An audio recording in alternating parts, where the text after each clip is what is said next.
और इस बीच बड़ी खबर आपको बता दें, गाजा अस्पताल पर हमले पर बड़ा खुलासा हो गया है। अल अहली अस्पताल में हमास ने किया हमला, ये बड़ी खबर सामने आ रही है। हमास के मिसफायर से ही अस्पताल में धमाका हुआ, हमास के हमले से ही सैकड़ों लोगों की मौत हुई, ये बड़ा खुलासा। Single misfire killed hundreds of refugees taking shelter at a hospital, and they blamed Israel. What are we talking about here? Israel is a democracy. Israel is accountable.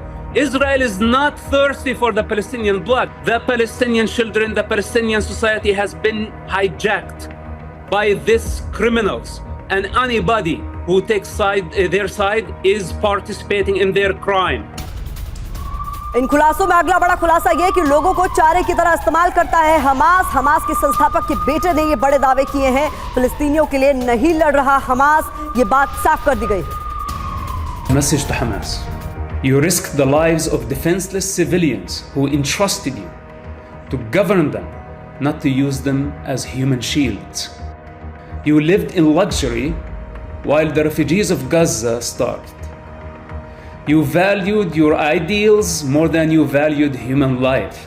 Your useless effort has always been to destroy Israel, not to build a Palestinian nation.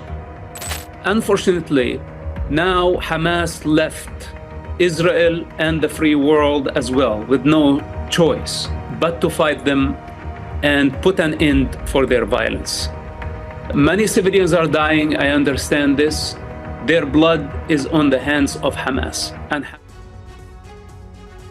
और अब हम आपको Hamas के 10 बड़े गुनाह बताते हैं जो हमास के संस्थापक के बेटे के खुलासे के बाद सामने आए हैं। ये बड़े खुलासे आपके सामने हम रख रहे हैं, जहां सत्ता और राजनीतिक महत्वाकांक्षाओं के लिए जंग लड़ी जा रही है, ये बात कही गई है। पैसों की जरूरत पड़ने पर जंग का सहारा लिया गया है, ये बड़ी बात कही गई है। सत्ता के लिए फिलिस्तीनी लोगों को चारे की तरह इस्तेमाल कर रहा है हमास, ये भी कहा गया है। हमास के हमले की वजह से ही अस्पताल में नरसंहार हुआ, ये भी कहा गया है। साथ ही इजराइल के सिर बड़ा अस्पताल हमले का आरोप, बात साफ हो गई है कि यह हमला किसी और ने नहीं बल्कि हमास ने किया था। सत्ता के लालच में बेकसूर लोगों का खून बहाया हमास ने।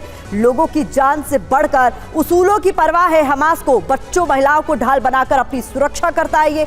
इसके अलावा स्वतंत्र देश नहीं, असली मकसद इजराइल की तबाही है हमास के लिए। हक की लड़ाई की आड़ में बेकसूरों का नरसंहार करता है हमास, ये साफ कर दिया गया। और इस बीच हमें ज्वाइन कर रहे हैं हमारे संवाददाता मनीष झा, जो कि ग्राउंड जीरो पर मौजूद है, अश्कलोन में इस वक्त मौजूद है। मनीष, ये बड़ा खुलासा तो हुआ ही है, लेकिन ये बात आप लगातार कह रहे थे कि लोगों को ह्यूमन शील्ड की तरह इस्तेमाल करना ही हमास का एकमात्र मकसद है, ताकि वो अपनी मांगे मनवा सके, सत्ता पर काबिज हो सके। बिल्कुल प्रतिमा, देखिए 7 अक्टूबर को हमास की दरिंदगी पूरी दुनिया ने देखा, लेकिन हमास केवल इजरायली लोगों को टारगेट नहीं कर रहा था।